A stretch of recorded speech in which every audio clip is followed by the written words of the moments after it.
As a highly intelligent person, I know you may be thinking right now, how did I end up completely losing my sense of self to a narcissist? Well, I want you to know that it has absolutely nothing to do with your intelligence. It has everything to do with the narcissist being the ultimate hacker. They are a hacker of your emotions and a hacker of your physical brain. They sneak into the deepest part of your mind, like your RAS, your reticular activating system, which we will talk about more. That is the part of your brain which filters information and tells you what is important. They hijack that system and then they overcharge your amygdala, which is your brain's fear center. They overload it with so much that it actually distorts your reality. They reshape your mind in a way that allows the narcissist to get the absolute most out of you, completely abusing you without ever lifting a single finger. Basically, they break your mind without ever touching you. Their methods are so insidious and so subtle that no matter how smart or successful you are, if you do not know exactly what you're dealing with, you're guaranteed to fall for it. I'm Danish, a narcissistic abuse recovery professional. Welcome to this channel. In today's episode, I'm going to go deep and talk about the ins and outs of exactly how a narcissist brainwashes you in 7 steps. Stay until the very end because it's going to be really insightful. The first thing they do is they paint a fake vision board of your perfect future together. If you want to build a new habit, self-help gurus tell you to create a vision board, right? You put up pictures of the life you want so your brain gets excited. A narcissist does the exact same thing to you, but they do it emotionally. When you first meet them, they study you. They figure out your deepest desires, your unmet childhood needs, and your biggest dreams. Then they paint a perfect, beautiful illusion of a future together. They flood your brain with feel-good chemicals like dopamine, oxytocin, serotonin, and endorphins. They become everything you ever wanted. But this is not love. This is a setup, right? You know about that. They are making you chemically addicted to a fantasy so that later you will do anything to keep that fantasy alive. Which brings us to the next step. They make you visualize the terrifying consequences of losing them. Once you're hooked onto that beautiful vision board, they flip the script. In positive psychology, visualizing the negative consequences of failing can motivate you to work harder. The narcissist weaponizes this concept instinctively. They start dropping subtle hints that they may leave. They give you the silent treatment or they flirt with someone else just to make you feel insecure. They implant a deep, terrifying fear in your brain. If I lose this person, I lose my only chance at true happiness. That's what you think. This floods your system with cortisol. I talk about cortisol a lot. Not only cortisol, adrenaline, and noradrenaline. All of these are the stress hormones that prepare you for fight, flight, freeze, or fawn.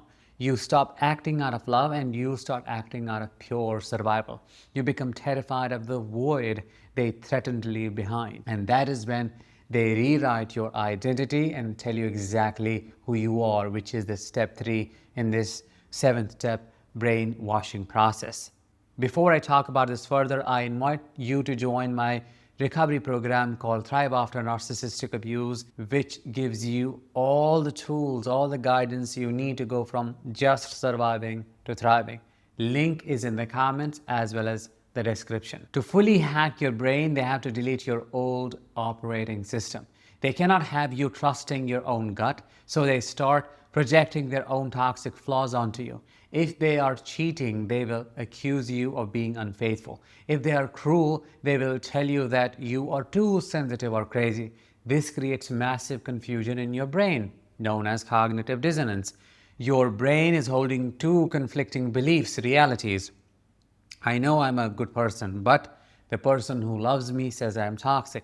Because the human brain hates that mental pain, it eventually gives up and accepts their version of reality just to keep the peace. You start believing you are the broken one. Step number 4, They completely control your environment to make escaping impossible. You cannot brainwash someone if they have a strong support system outside of the room. So the narcissist slowly and quietly changes your environment. You know about that isolation. They complain about your best friend. They say, oh, I'm the only one who actually thinks about you. They start a dramatic argument right before you go to a family dinner that makes you want to just stay home. They slowly cut the ropes connecting you to the outside world. By isolating you, they remove your reality checks. When they tell you a lie, there is no one around to say, hey, that is not true. Their voice becomes the only voice in the room. And that makes a twisted reality the only reality you're ever allowed to live in. This is the heart and soul of brainwashing. This is the biggest step. And when they accomplish it, they do the fifth thing, which is they use constant exhaustion to break down your logical brain. We call it your critical factor. Have you ever noticed that a narcissist will start the biggest, most confusing arguments at 2 o'clock in the morning when you have to work the next day? This is a calculated brainwashing tactic. They use word salad, circular conversations, and endless drama to mentally exhaust you. When you are severely sleep deprived and emotionally drained, your prefrontal cortex, the logical decision-making part of your brain, literally shuts down. At the same time, the chronic stress actually shrinks your hippocampus, which handles your memory. They exhaust you until you literally lose the biological ability to think clearly or to defend yourself. And that is when your reticular activating system kicks in and starts filtering out all the information that is not related to survival. You just think of, how do I survive the next moment? You become hyper attuned to their moods, to their emotions, to the environment itself. You zoom in and make sure you notice even their breathing patterns, their footsteps, just so that you are prepared, you know what is coming, and they do not take you by a surprise.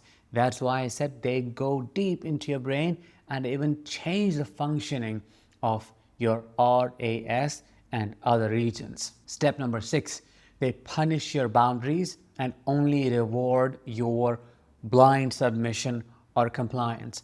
A hacker trains a computer to follow specific commands. A narcissist trains you by using operant conditioning. When you stand up for yourself or when you say no, they punish you with rage, coldness, or silent treatments. But the second you back down, apologize for something you did not do, and submit to their control, they suddenly reward you with a tiny crumb of that initial love bombing. This turns your relationship into a toxic slot machine. You keep pulling the lever, enduring the abuse, just hoping to hit the jackpot of their affection one more time. This is how the trauma bond is cemented. And that is what brings us to step number 7 in this brainwashing process. They completely replace your inner voice with their own. This is the final, darkest stage of the brainwashing process. Eventually, the trance of fear becomes permanent. You stop trying to explain yourself. You stop fighting back. You walk on eggshells constantly. You try to anticipate what will make them angry before they even walk through the front door. You have been isolated, exhausted, and punished so heavily that your brain enters a state of learned helplessness. The narcissist does not even have to criticize you out loud anymore because you are doing it for them in your own head. They have successfully replaced your inner voice with their critical, demanding voice. And that is what does their job, even when they're absent. The minute you get triggered, they don't have to tell you you're crazy, you're making it up. You do it unconsciously on their behalf. And that is total brainwashing. That is total domination. So when you look back at these 7 steps, I want you to realize something massive. None of this was your fault. You did not stay because you were stupid, and you did not endure the abuse because you were weak. You stayed because your nervous system was actively hacked and hijacked by a predator. Your brain was doing exactly what it was designed to do, trying to survive a highly dangerous, confusing environment. But a hacked brain can be rebooted. You can delete their voice from your mind by going no contact, resetting your nervous system, and resting it, stepping back into the real world.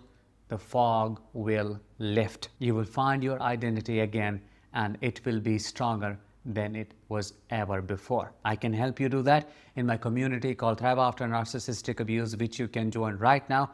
Link is in the comments as well as the description. With that, let's bring this episode to an end. I will talk to you in the next one. Until then, as always, let the healing begin and continue.